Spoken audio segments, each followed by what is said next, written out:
What's up mga tamago, Arino lagi sa inyong lahat at eto na nga, paano bumili ng MAD token dito sa Metascene. Itong Metascene mga tamago ay free to play naman. Pero syempre dito ay may in-game shop na kung saan yung ipambibili mo rito is yung MAD token na in-game currency nila. Or yung tinatawag nga natin na off-chain. Mabilis lang mga tamago. Kailangan nyo lang i-click itong icon, itong umiikot dyan sa gitna na yan. Click nyo yan. Select network mga tamago. Click nyo yan and make sure na naandito kayo sa Rangers. Ang next naman natin gagawin is pindutin itong receive. So click natin yung receive. Dito mga tamago, pipiliin ka pa rin kung anong chain ang iyong gagamitin. Sa Rangers na lang tayo mga tamago at ito ang kailangan nating piliin dito sa select token. RPG. Bagamat may MAD token dito na selection mga tamago, hindi po muna yan ang pipindutin natin. Ito munang RPG. Bibili kasi tayo ng MAD using RPG token. At ang RPG naman bibili natin sa Mexi Exchange. RPG lang ang available kaya i-confirm na natin to. At lalabas ito mga tamago. So kukunin po natin ang address nito. Receive.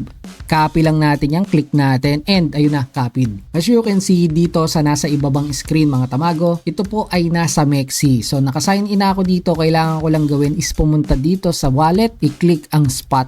Then naandito ako sa overview, click lang ulit natin tong spot at lalabas dito ang aking mga token na meron dito sa aking wallet. Make sure mga tamago na may pambili ka na USDT no, para ready ka nang bumili. So ang kailangan natin gawin is i-click itong search, i-type po dyan ang RPG mga tamago at eto lalabas naman agad Rangers Protocol. Then i-click itong under ng action, trade RPG/USDT. So ito yung i-click natin. Ngayon lalabas itong mga nakakalitong mga numbers na to mga tamago para po sa mga baguhan ano. Pero wag nyo nang pansinin yan, ang kailangan nyo lang gawin dito is pindutin itong market mga tamago. So nasa market naman tayo at ilagay lang dito kung ilan ang bibili natin. Kung $10 na RPG bibili nyo, ilagay nyo lang dyan mga tamago. Then click nyo lang po yung buy. After that, kailangan lang natin bumalik dun ulit sa ating wallet mga tamago. Andito lang yan, punta lang kayo sa spot. So under dito no sa mga asset list mga tamago, kung nakabili na kayo ng RPG token lalabas na rin po dito yan. Ang kailangan lang natin gawin is i-withdraw yung RPG token natin from Mexi papunta dun sa kinapi natin na address kanina galing dun sa in-game. 'Di ba? Pinakopya ko sa inyo no, yung address na galing dun kay Metascene. So ngayon, i-click na natin yung withdraw and then i-check nyo mabuti mga tamago, i-paste nyo lang dito no yung pinakopya ko sa inyong address. Dito sa network, wala namang ibang pagpipilian kundi RPG lang. So nasa tamang landas tayo. Itong remarks, laktawan nyo na lang yan at ilagay nyo na lang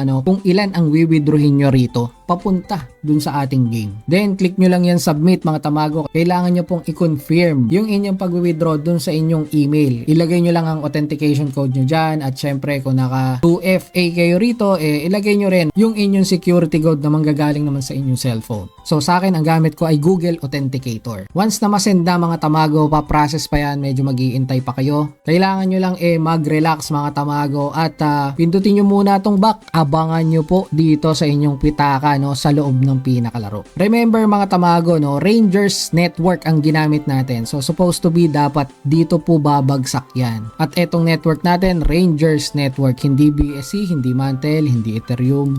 Rangers. So kung may mga tanong pa kayo mga tamago no, iwan nyo lang dyan sa ating description box and sumali kayo dun sa aming guild. DM nyo lang po yung aming mga admin kasi mangunguha kami talaga ng mga captains dito sa ating mga batalyon. So hanggang dito na lang ng episode na to at ingat kayo, tamago out. Baka kami yung guild na hanap mo, ang numero 1 barangay tamago.